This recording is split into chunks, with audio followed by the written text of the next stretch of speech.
Yesterday afternoon, I was discussing the plausibility of two essential features of the philosophy of illusion. The question that we have to decide whether to take life seriously or not, that is to say, whether the plot is comic or tragic. And if it's tragic, you see, must we say that it's ultimately tragic? And the question of who are you?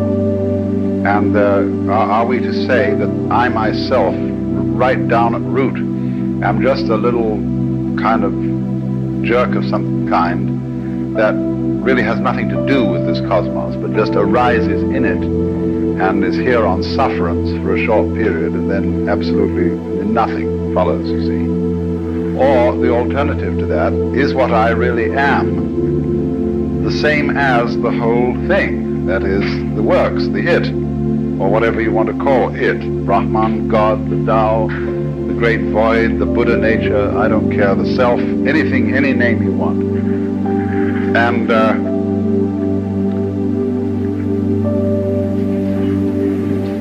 whereas that attitude, you can look at it from various points of view in judging it. You can say it's wishful thinking. You can say that it's insufferable pride.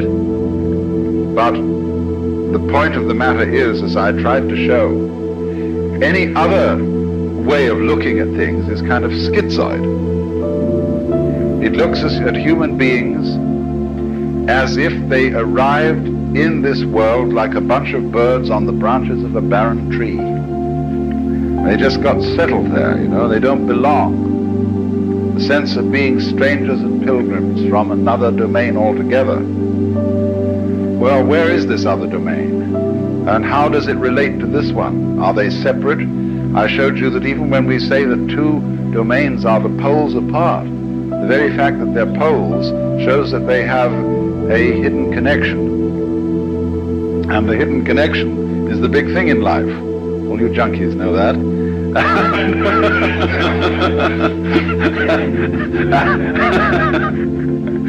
And so, in other words, we get a pattern of organization that is radial rather than an assemblage, as if the universe were really a multiverse. A lot of things that got collected together out of the infinite wastes of space and sort of began to maunder around each other. Whereas the other pattern, which is so much more sensible, is central and radial. And I showed you how the crystals and the stars and the octopuses and even the human beings are all radial structures. Of course, we don't see our radial relationship to the totality of the universe because it isn't obvious. It's obvious that a tree is an arm of the earth reaching up and waving at the sky. And a mountain is another kind of radiation from the earth. And so is a leg from a body, and hair, and things like that.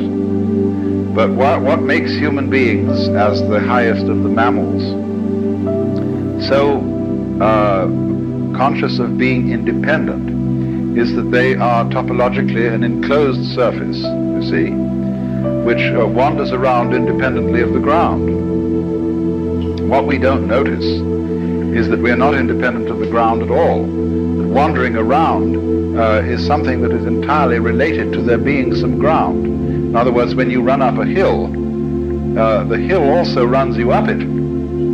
The hill rises and lifts you as you run, see? And if you understand that, you don't take a hostile attitude to mountains and hills.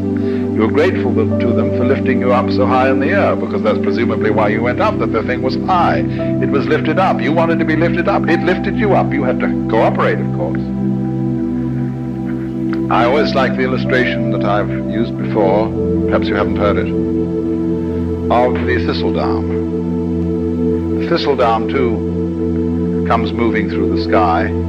I once was playing with the thing, you know, and just came out of the blue sky, and I caught it like that, pulled it under my nose, and it started to pull, to get away, see? Looks as if it were a butterfly or something that pulls away when you catch it by the leg. And I thought, oh no, of course, that's not the thistledown, it's the wind. Well, which was it? You know, in a famous debate that was settled by the sixth patriarch of Zen, there were two monks arguing when a flag was flapping in the wind, whether it was the wind or the flag that was moving. And he said, it's neither, it's the mind. And so in a way, the same thing was true about the thistledown. The mind is the moving thing, because which point of view will you take? Which attitude of mind will you take towards this? Is it the wind moving the thistledown? Or is it the thistledown that is moving itself with the wind?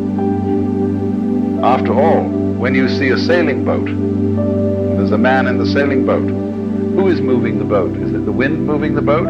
Or is it the man moving the boat because he was smart enough to put up a sail? Much smarter way of getting around than rowing. You don't have to work. It's intelligence, you see, the mind that moves the boat. And so in the same way, I thought, you know, this thistledown has some kind of intelligence. It's radial, it's organized, it's beautiful. And it's used that to sail itself with the wind, to enable itself to pull like a little organism playing with the wind. And so in just the same way, each one of us uses the universe to get around. And the universe uses us to play with and to make games and patterns and to do its stuff. So because we seem to be disconnected and entirely sealed within our skin, that is a very deceptive thing, because the skin is not really the boundary of man. You will notice that in various periods of art, human beings have been shaped in different ways. And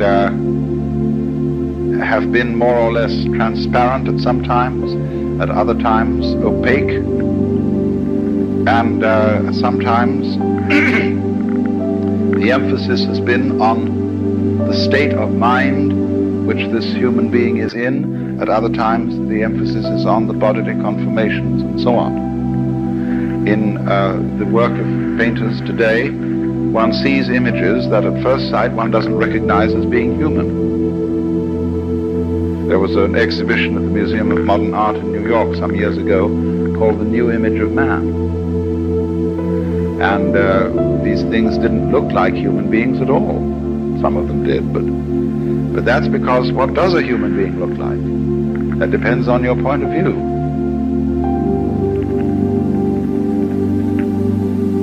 You see, if you are prejudiced that a human being is only what is inside his skin, then you think that when anybody paints the human being beyond those boundaries, that he's lost the image of man. He hasn't necessarily lost it at all.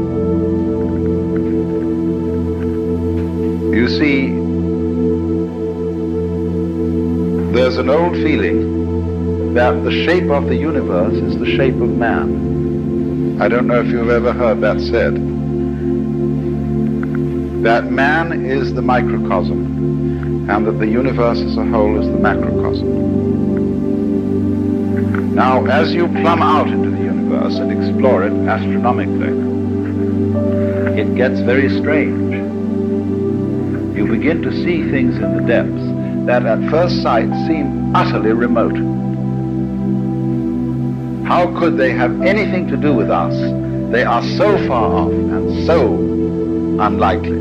And in the same way, when you start probing into the inner workings of the human body, you come across all kinds of funny little monsters and wiggly things that bear no resemblance to what we recognize as the human image. Look at a spermatozoa under a microscope, that little tadpole. And how can that have any connection with a grown human being? It's so unlike, you see. It's foreign feeling. And you get the creeps sometimes, the foreign feeling about yourself, if you feel your own pulse.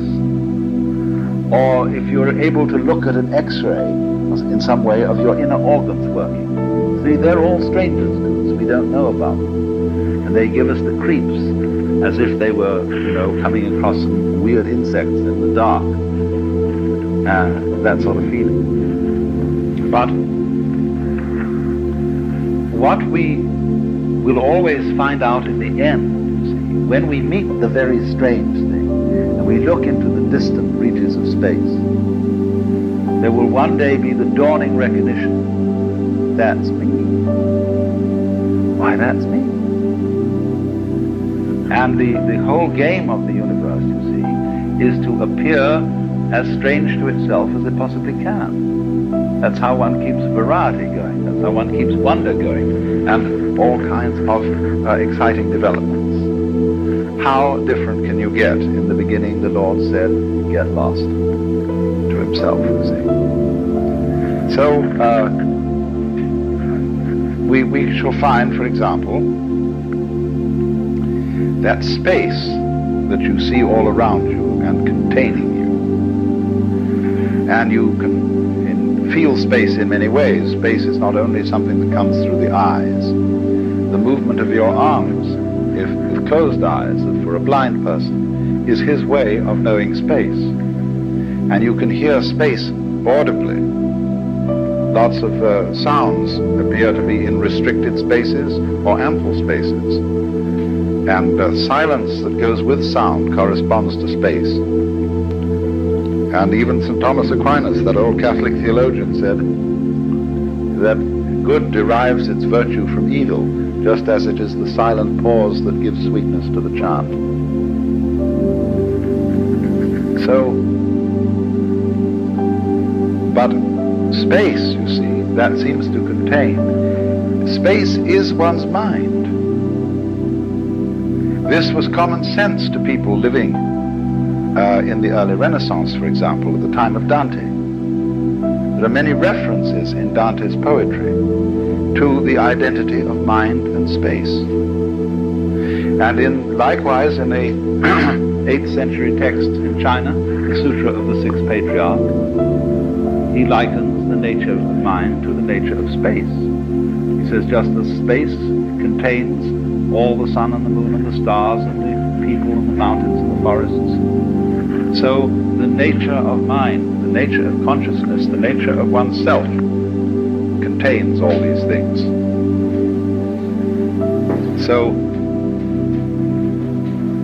you see that if you think that way, you have an image of man that is global, that is very different from the image in which man is defined as bounded by his skin. That's a prejudice. We think now, for example, I have my own private thoughts. Well, nobody has private thoughts. Because one thinks in images and words, and these words and images are derived from the whole thought structure of the society in which you live. We think thoughts.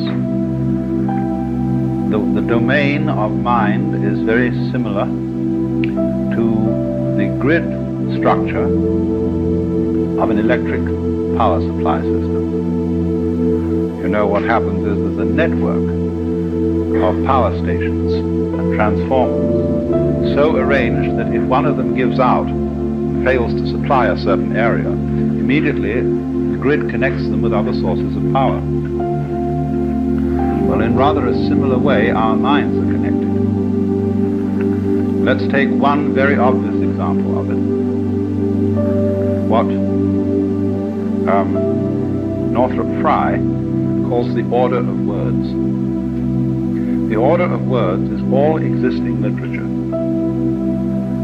Both rhetoric, what is spoken, of course, and what is written down. Now, it's his theory that as a scholar of literature, the history of literature, he can take any piece of writing of a reasonable length and tell you when it was written.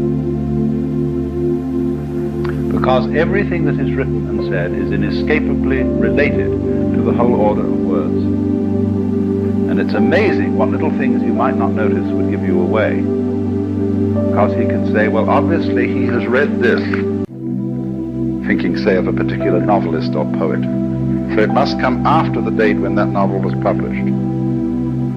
But he couldn't possibly use an expression like that, say, for example, that it was a capital day. He would never use that expression living, say, in contemporary 20th century America.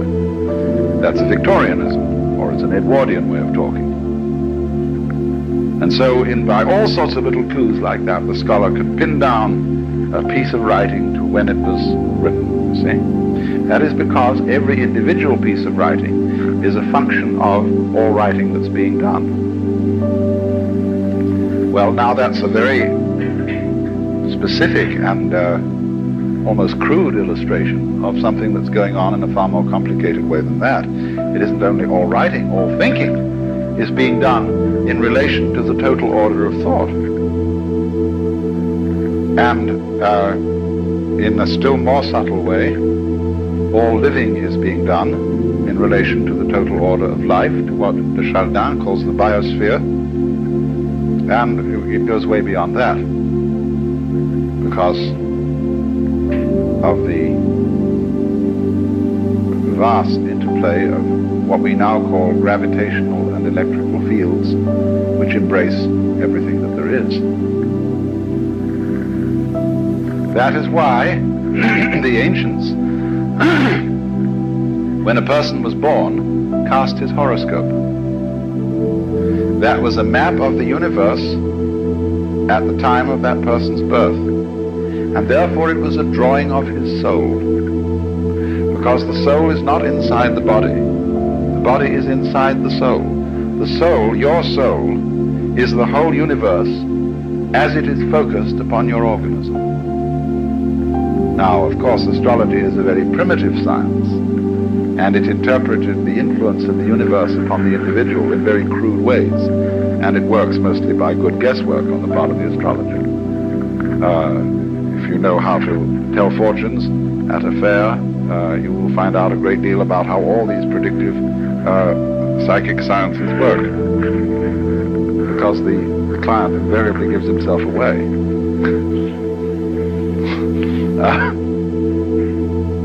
Either by his anxiety to be told the truth or by his anxiety to conceal it. They work equally well. Now, but there is, you see, underneath the astrological notion, a sound idea that the true map of the soul is the picture of the universe surrounding the individual. It isn't necessarily your soul is not the picture of the universe just at the moment when you were born, you see. It goes along all the time you live, because the whole thing expresses itself through you. And therefore, in that sense, the map of the stars, the horoscope, etc., was an image of man in just the same way as we regard a picture of the human body as an image of man. And it's an image from a different point of view. It's a bigger image. It shows, in other words, that your mind is very largely outside your body. After all, it's inside too, it's simultaneous. You see, I cannot think, I can't have a mind without seeing, feeling, and relating to other people. Without all the social institutions, not only language, but the laws, the customs, the gestures, the rituals by which we relate to each other, all those things compose the mind. For the mind is a huge network of relationships and interconnections at a high level of sensitivity. Mind and matter are, of course, polar. They go together. They're two ways of thinking about the same thing, or shall we say two dimensions of the same thing, just like length and breadth, or just, shall we say, like shape and color. You see, nobody ever saw a shape that wasn't colored. Nobody ever saw a color that wasn't shaped.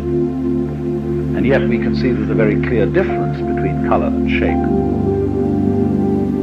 but they always go together, they're always found together. Well, it's the same sort of relationship between mind and matter. And the difficulty that people have in trying to reduce one to the other, and saying, well, the world is only material, or saying, on the other hand, that it's only mental, is the same difference you would have in trying to reduce all shapes to colors, or all colors to shapes. Shape and color are made for each other, like a marriage made in heaven. They go together so perfectly, and yet stay so marvelously different. That's why the Buddhists say, difference is identity. Identity is difference. It sounds goofy, but it makes a great deal of sense, because what it's saying is a relational thing, that you don't know what identity is unless you know what difference is, and you don't know what difference is unless you know what identity is. That relationship between so-called opposites is called in the Chinese technical Taoist vocabulary mutual arising. So they say to be and not to be arise mutually. High and low are mutually posited. Long and short are mutually delineated, and so on.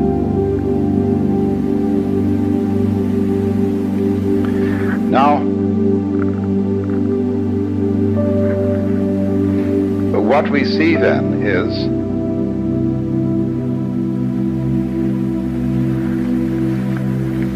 the totality of the cosmos focused at each point, you see, gives rise to the illusion of the independence of the point from the whole. Just as the human being, by virtue of having an enclosed epidermis, and to be able to walk instead of having to be rooted to the ground, presents the illusion of being separate. And so that's why I asked Vada to do these demonstrations last night, because he showed visually the interdependence of the figure and the background, and how the two play together, how you can switch from paying attention to one to paying attention to the other, and in each case it's significant. That is an art that we have lost in our day-to-day perception of life, and it leads, practically speaking, to the serious problem of ecological blindness. That is to say, to the ignorance which most human beings seem to suffer from, especially in our culture, that they are inseparably related to their physical environment. It looks as if we aren't. It looks as if we can go out with bulldozers and insecticides and every kind of a gadget and make over our physical environment as it suits our whims. But then we discover to our consternation that we've upset all sorts of balances, that the house we made such a nice flat lot for on the hillside suddenly slides down the hill when there's a rainstorm because we took away all the shrubbery that was binding the hill together. And you know, this happens in Hollywood every day. And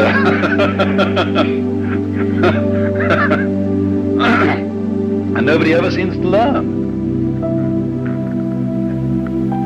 And that's, you see, this immense importance of overcoming the illusion of separateness.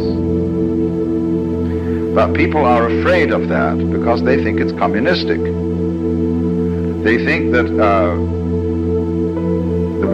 the grand style, the great thing about Western civilization is its stress on individual personality and its value. And that we have created the ideal of personal integrity. That is to say that the most important thing in the world is the individual. All collectivities, corporations, states, and so on, exist as servants of the individual. And if they get in his way and they interfere with his private enterprise, whatever that may be, it's a bad thing.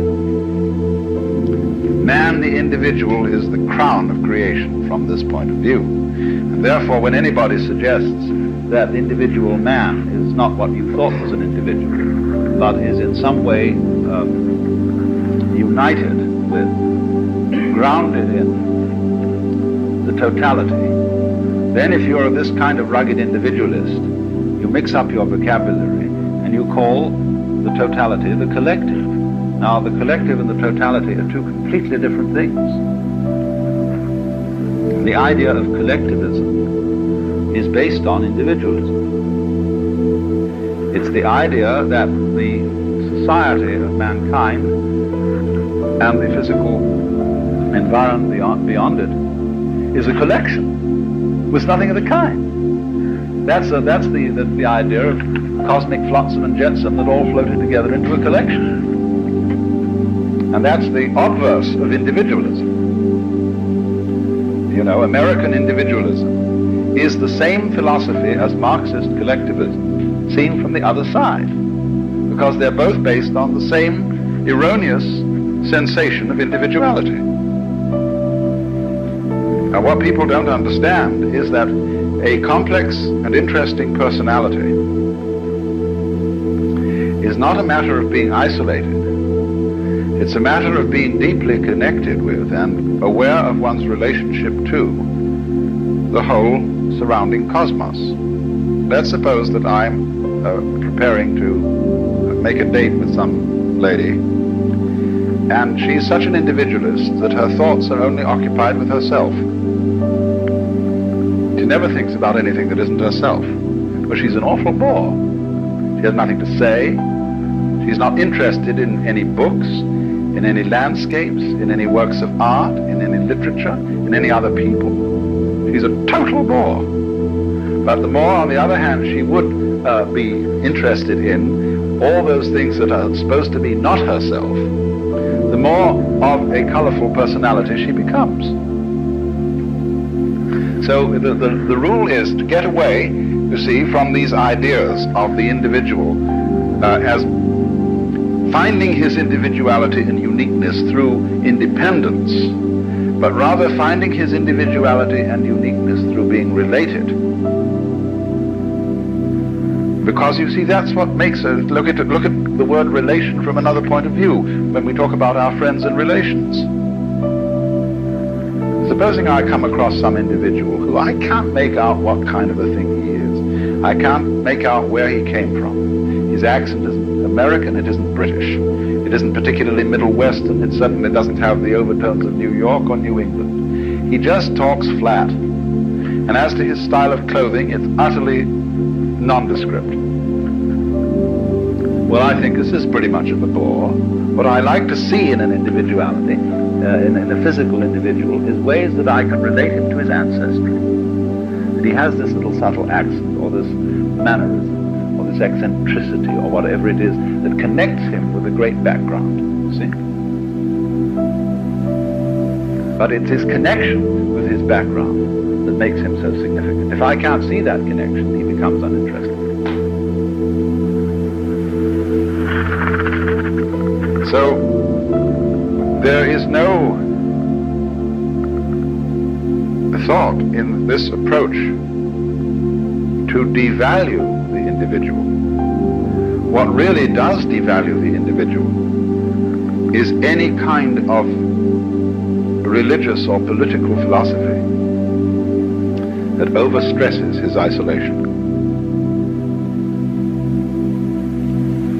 And this is something that Californians in particular need to take note of.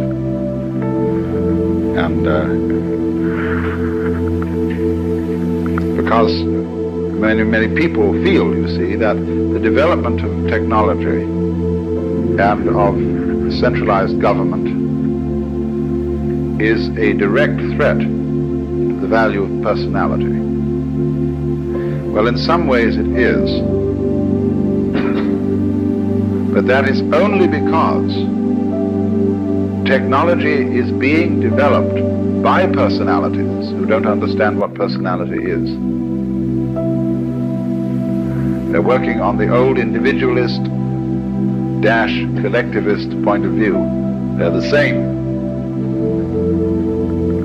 So then, you see, this is then the illusion created that the individual is operating all by himself, that actions and thoughts and deeds proceed solely from inside his skin, so that we can say, there's where it started. You see?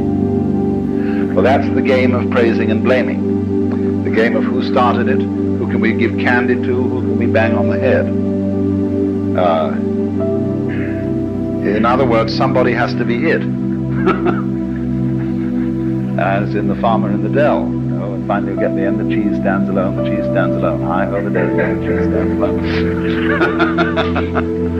Well, why? Who started it? The group.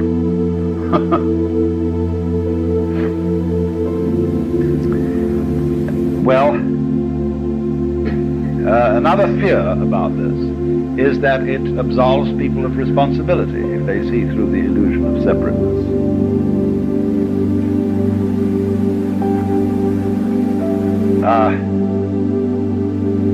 The truth of the matter is, actually, that no philosophy of history has really succeeded in making anybody more or less responsible. In other words, let's say that you are a Christian, a Catholic, of the old-fashioned medieval type, who believes that you've got an individual soul with free will, and that you're under responsibility to God to obey His law, and that if you don't, the most disastrous consequences imaginable will befall you. You'll fry in hell forever. There's no evidence whatsoever that believing in that made people any more virtuous than they are today. None at all. Indeed, clergy who believed in all this owned whorehouses and all kinds of things. They were just as contemptuous of law and order as anybody could be now. And part of the reason was, of course, that the threat of hell was an unimaginable penalty like the H-bomb.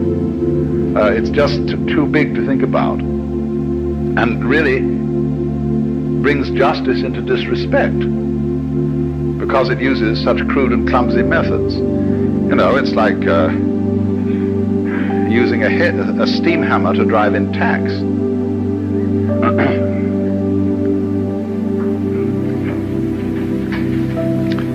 Responsibility is a thing like a nice face, which you either have or haven't. Certain backgrounds, certain interests, certain awarenesses of relationship create responsibility in some human beings. And they live that way not because they are giving themselves sermons and telling themselves all the time that they ought to be responsible. It's because they're intelligent enough to see that being responsible makes things very much easier for everybody all round. That's all there is to it. And of course that's all is a big all. But you won't, what I'm saying is, the people who are frightened that other people will abandon responsibility never did have any way of thinking that would guarantee that people would be responsible. There is no such guarantee. If there were, we should be automaton.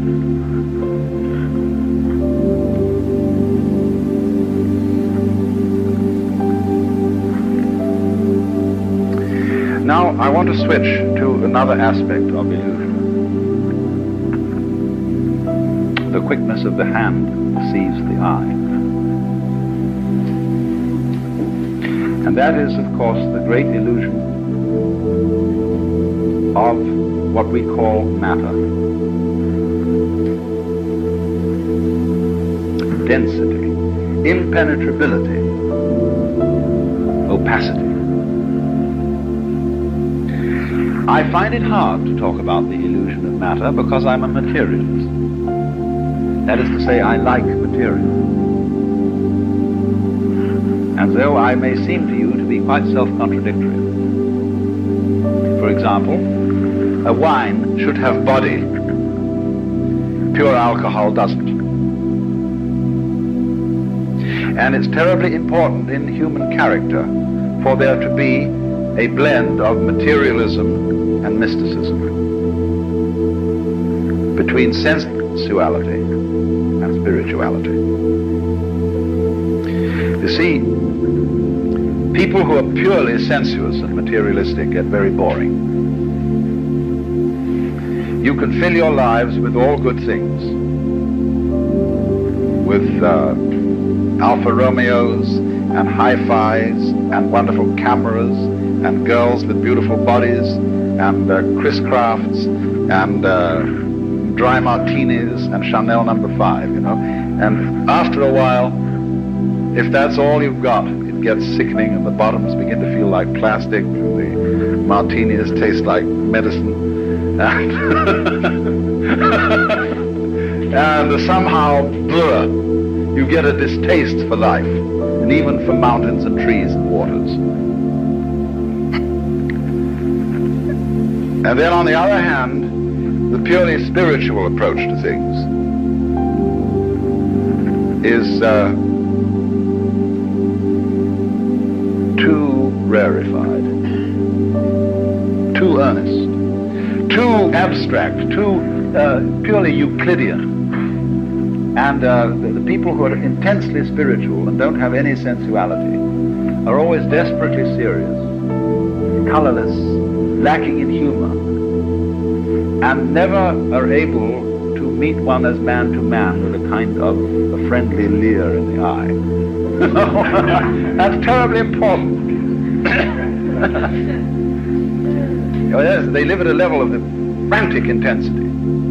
I see these two extremes need each other.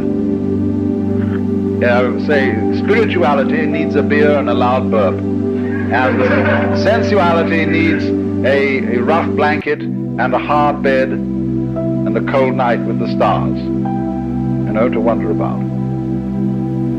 The sensualist as such, the materialist as such, has no wonder, and the mystic, the pure mystic, has no body.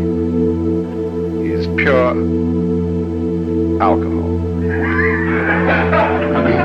Spirit.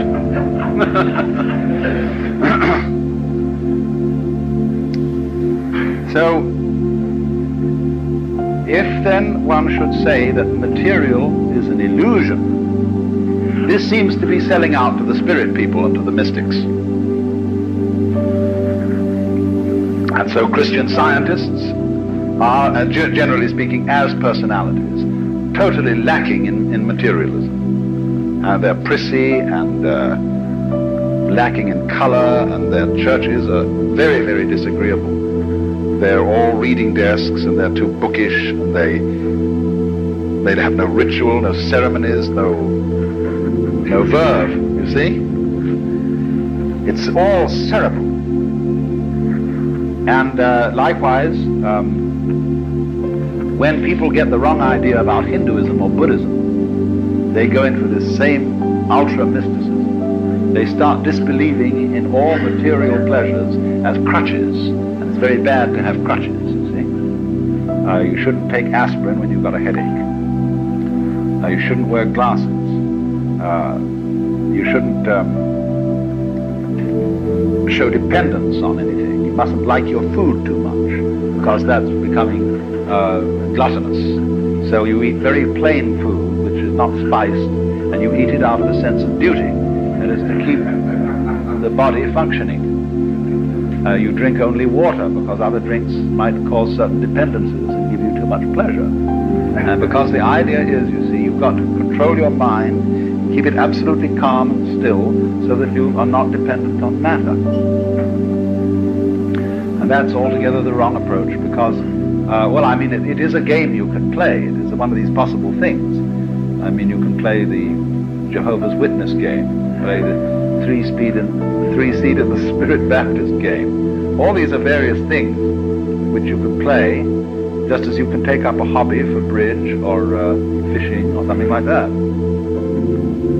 But what happens is, you see, that the notion that the material world is an illusion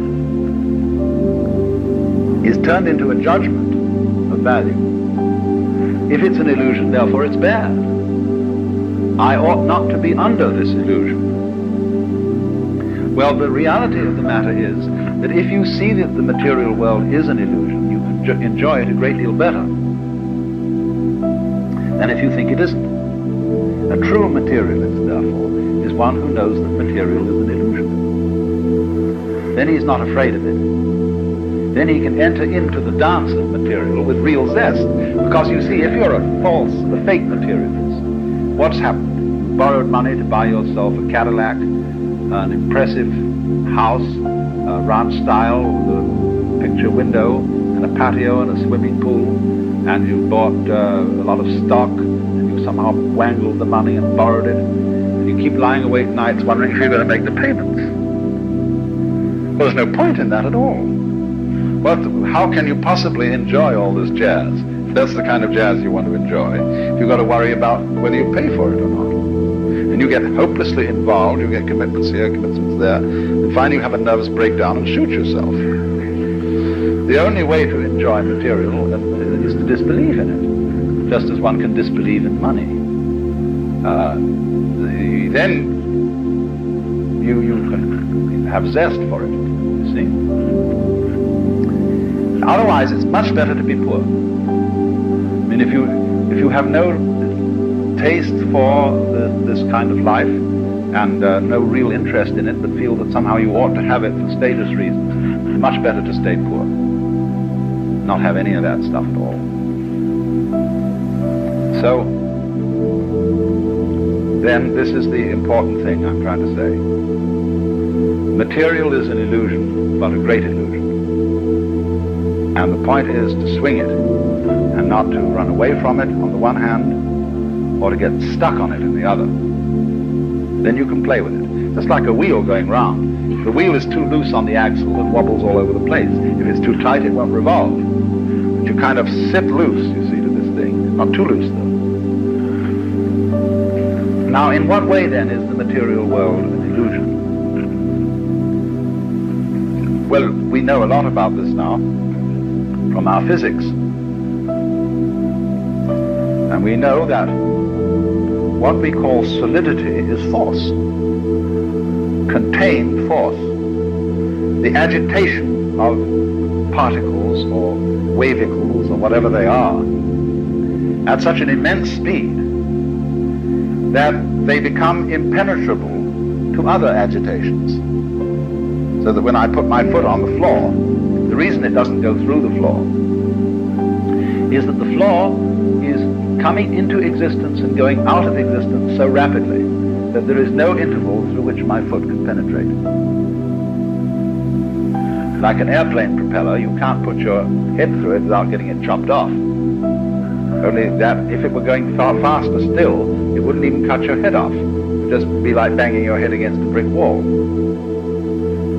And it has to be going fast too within an extraordinarily small and restricted space.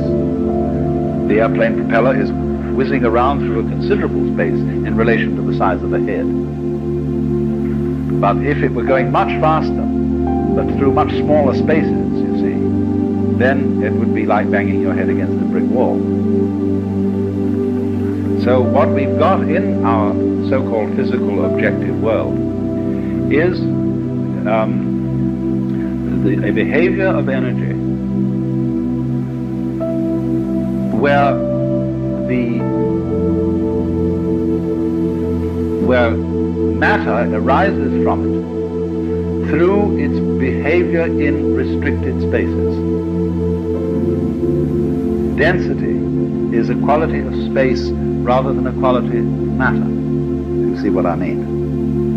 I gave the illustration of the airplane propeller to try and show that. So that all this is an electronic, diaphanous world, very similar to other creations of electronic patterns, the dance of forms on the TV screen, the rainbow, the aurora borealis. It's all fundamentally like that. Only we are of the same kind of jazz, you see. Our bodies are this dance too. And therefore, the physical world feels real to us. In other words, it feels solid, because we're something of the same kind. If we were on a different wavelength, we'd walk right through it. In the same way as radio waves come right through the house. They are of such a nature that they can penetrate the spaces, the interstices, or in some way jazz signals through. And we are on the same wavelength, you see, as the wall, and so don't go through it. But nevertheless, the whole cosmos is therefore a function of energy, or you could say of light, something like light, and therefore we and it are all diaphanous. Now, it's easier to see that if you live in a medium where things aren't so dense. There's only one other creature as intelligent as man, and this lives in a medium that is less dense, and this is the dolphin. The dolphin is a mammal, and many millions of years ago it seems the dolphins were living on the land. But they are very clever, and they decided that the land was no place to live, because getting food was difficult, and you had to lug yourself around, and there were many, many bad shows about the land. It had very curious changes of temperature. It became unspeakably cold and unspeakably hot, and you had, in fact, to work. Well, no sensible person ever works. I never work, I get paid for playing. And everybody should do that. That's the mark of an educated man, is that eventually he gets a job where he's paid for playing. And a worker or a proletarian isn't necessarily a poor man. There are lots of poor, a poor man like, say, Selig Morgenrath or Eric Barker around here, they're not proletarians. A proletarian is a person who is fettered to the process of work. That is to say, to doing chores every day that he really doesn't like and that aren't in the least interesting in order to go on living. So the dolphins decided this is ridiculous, this land existence, and they went back to the water. And it's pretty easy to fish, you see. There are plenty of fish in the water and things to eat, because we know the ocean is the greatest food supply in the world. And when they've eaten a few fish or whatever they need, they decided just to have a ball. So the dolphin can get abreast of a ship, get one of the wakes coming out on the side, can set its tail at an angle of 26 degrees, and be pushed along by the ship. And it's not going anywhere. There's no reason to go along there. As you know, as if it had to get to another part of the sea is pretty much the same all through. But they're just going boom, and they chatter and dance, and they're really highly civilized beings. And so please don't anybody ever kill dolphins or be unkind to dolphins, because they're exemplary, high-minded creatures. And we shall soon discover this. As soon as we can set up communication with them, they will tell us all about it, and we will then invent a new style of civilization based on frolic.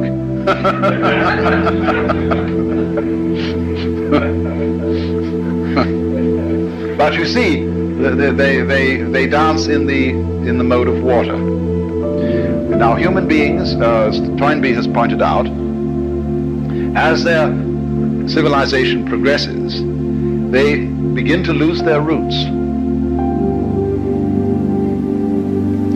And they are less and less tied to the land. They go into the air. And what's going to happen if man develops without blowing himself to bits, if he can get over the hurdle, you see, that dangerous point, is that gradually all roads are going to disappear. And the earth will have centers of human habitation, you see, but no roads. They'll be as obsolete as railroad tracks, because everybody will fly. And once the medium of air is much more fluid than the medium of water, and as we fly, you see, on the land, your values are all values of permanence, solidity, firmness. They're architectonic in the sense of our great stone structures, pyramids and things like that. But in the air and on the water, all values are fluid. And what you have to know to be a good airman is, of course, stars. Like whitethroats and other migrating birds migrate by the stars. Imagine. But once you start relating yourself to the stars, you realize that you're living in a universe where directions are all relative. And you become a being capable of existing in non-solidity. And that's why Buckminster Fuller, believed that all techniques and really all culture came from the sea. The men who first learned to sail were the wise men. He has a fantastic idea that there were initiates, great priests who were ship's captains, and that although some of their humble seamen didn't know all the secrets, these priests were the first people who knew that the world was round. And that gives one an entirely different theology, you see, than if you believe that the world is flat. And